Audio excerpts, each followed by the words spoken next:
आप देख रहे हैं पीबीएन न्यूज, मैं हूं शब। अब वक्त है अहम खबरों का, तो डालते एक नजर। प्रधानमंत्री नरेंद्र मोदी ने वाराणसी में रुद्राक्ष कन्वेंशन सेंटर का निरीक्षण किया। इस दौरान उनके साथ प्रदेश के मुख्यमंत्री योगी आदित्यनाथ और राज्यपाल आनंदीबेन पटेल भी मौजूद रहीं। जहां प्रधानमंत्री नरेंद्र मोदी ने यहां वन वर्ल्ड टीबी समिट को संबोधित भी करेंगे।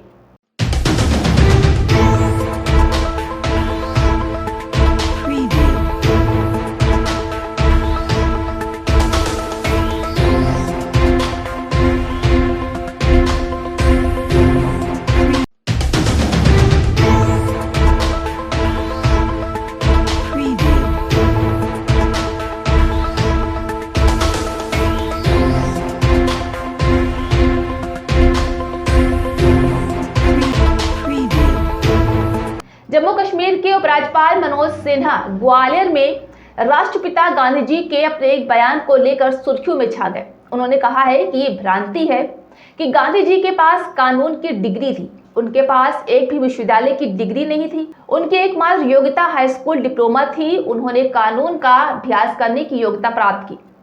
उनके पास कोई डिग्री नहीं थी, लेकिन वो कितने शिक्षित थे। वही अपने इस बयान को लेकर उपराज्यपाल मनोज सिन्हा सुर्खियों में छा गए हैं। तो आइए जानते हैं कि ऐसा उन्होंने क्या कह दिया है। कि गांधी जी ने बड़े बड़े काम किए, ये सब बताया गया, मैं दोहराना नहीं चाहता हूं। देश को आजादी मिली, क्या क्या किया गांधी जी ने, लेकिन सब कुछ जो हासिल हुआ उसके केंद्र बिंदु में एक ही बात थी, सत्य। और जीवन भर वो सत्य से बंधे रहे और सत्य के अधीन उन्होंने काम किया, आचरण किया।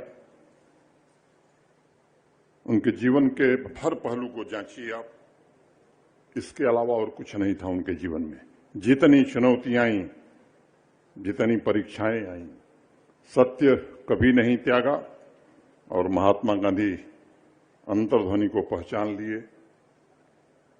परिणाम हुआ कि राष्ट्रपिता हो गए।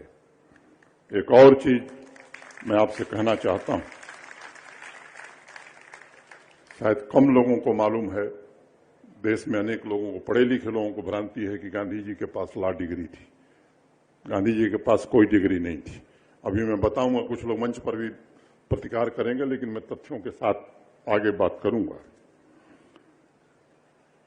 कौन कहेगा कि गांधी जी एजुकेटेड नहीं थे, प्रशिक्षित नहीं थे? मुझे नहीं लगता है किसी में साहस है जो ये बात कह सकता है। But did you know that he did not have a single university degree or qualification? There are many of us who think that Mahatma Gandhi had a law degree. No, he did not. His only qualification was a high school diploma. He qualified to practice law. He did not have a law degree. He had no degree. Yes, just look at how educated he was. Father of the nation, Rashtrapita bane. So let me also make it clear to you that do not only be indulging in the formal connection. आपको बता दें कि उपराज्यपाल मनोज सिन्हा के इस बयान पर तुषार गांधी ने कहा है कि हालांकि इसकी उम्मीद कम ही है कि आत्मकथा पढ़कर वे अपनी अज्ञानता दूर करेंगे, क्योंकि वे भी उस साजिश का ही हिस्सा है जो बीते 75 सालों से बापू की हत्या के बाद देश में चलाई जा रही है। ये सब बापू के खिलाफ टूल किट के ही भाग है। जहां कभी गुजरात के स्कूलों में बापू की हत्या को उनकी खुदकुशी बताकर सवाल पूछे जाते हैं, तो कभी पाकिस्तान को 75 करोड़ देने के लिए बापू को जिम्मेदार बताया जाता है। कांग्रेस अध्यक्ष मल्लिकार्जुन खड़गे ने मोदी सरकार पर अडानी मामले की जेपीसी जांच से बचने के लिए बहाने करने का आरोप लगाया है। राज्यसभा में विपक्ष के नेता खड़गे ने कहा है कि मोदी सरकार अडानी पर जेपीसी से भागने के लिए नित्य नए बहाने ढूंढ रही है। उन्होंने कहा है कि मोदी सरकार अडानी घोटाले से ध्यान भटकाने के लिए तमाम प्रयास कर रही है। जहां कांग्रेस अध्यक्ष ने पूछा है कि जब बैंक और जनता के पैसे को लेकर नीरव मोदी, ललित मोदी, मोहुल चौकसी भागे हैं, जहां ओबीसी वर्ग नहीं भागा है, फिर राहुल गांधी के बयान से ओबीसी वर्ग का अपमान कैसे हुआ है? कौन इस देश के पैसे लेके भाग गए और कौन LIC और SBI के पैसे लेकर अमीर बने और 2.5 साल में 12 लाख रुपए किसने कमाया, किसकी संपत्ति बढ़ी, इसका जवाब दो।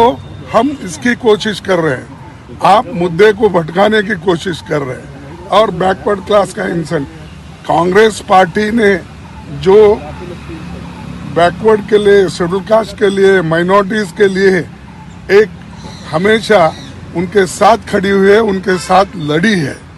और ये लोग जो मनु के विचार में और विचारधारा में विश्वास रखते हैं, वो क्या बैकवर्ड क्लास के वेलफेयर की बात करते हैं। चलिए, राहुल गांधी पर मानहानि केस में आए फैसले के बाद सपा प्रमुख अखिलेश यादव ने बड़ा बयान दिया है। जी हां, उन्होंने कहा है कि कई नेताओं को सरकार द्वारा फंसाया जा रहा है। जहां इरफान सोलंकी, आजम खान को झूठे मामले में फंसाया गया है। उन्होंने आगे कहा है कि ऐसे ही मामलों में अब्दुल्ला आजम को फंसाया गया है। जहां सपा प्रमुख अखिलेश यादव ने कहा है कि बाहर से अधिकारियों को लाकर विपक्ष के नेताओं पर फर्जी केस लगाए जाते हैं। उन्होंने कहा है कि सबको सोचना होगा कि कैसे भाजपा सरकार को हटाया जाए और 2024 में इस सरकार को जनता हटा देगी। देखिए, ये उत्तर प्रदेश में आपको याद होगा, समाजवादी पार्टी के नेताओं के खिलाफ भी कई बार इस तरह के मामले आए हैं। पार्टी के नेता आजम खान साहब, अब्दुल्ला, और लगातार भारतीय जनता पार्टी की और प्रशासन की तरफ से ये कोशिश है कि ऐसे मुकदमों में फंसाया जाए जिससे उनकी सदस्यता छीनी जाए। अभी हाल ही में आपने सुना होगा, इरफान सोलंकी कानपुर के, एक बाहर से IPS बुलाया गया दूसरे प्रदेश से, और उत्तर प्रदेश में उसे मौका दिया गया और उससे खुली छूट दी गई कि आप उत्तर प्रदेश में तब तक रहोगे जब तक समाजवादी पार्टी के लोगों की आप सदस्यता नहीं छीन लोगे। और यही काम आपके रामपुर में हुआ। एक DM IAS जो दूसरे प्रदेश के कैडर का था, उसको बुलाकर के ये निर्देश दिए गए शासन से कि आपको आजम खान साहब की, अब्दुल्ला की राजनीति खत्म करनी है और उनकी सदस्यता छीननी है। तो ये जानबूझ करके बीजेपी साजिश कर रही है, षड्यंत्र कर रही है विपक्ष के लोगों के साथ। और कांग्रेस की पार्टी के नेता को सोचना चाहिए, कानून कभी उन्हीं के जमाने में आया था, उसी की वजह से आज उनकी सदस्यता जारी है। लेकिन इन्हें सावधान रहना पड़ेगा, बीजेपी कोई भी साजिश कर सकती है। एकजुट होकर प्रदर्शन करेंगे विपक्षी पार्टियों? ये प्रदर्शन का मामला नहीं है, ये कानूनी मामला है। बीजेपी को हटाने का बड़ा सवाल है।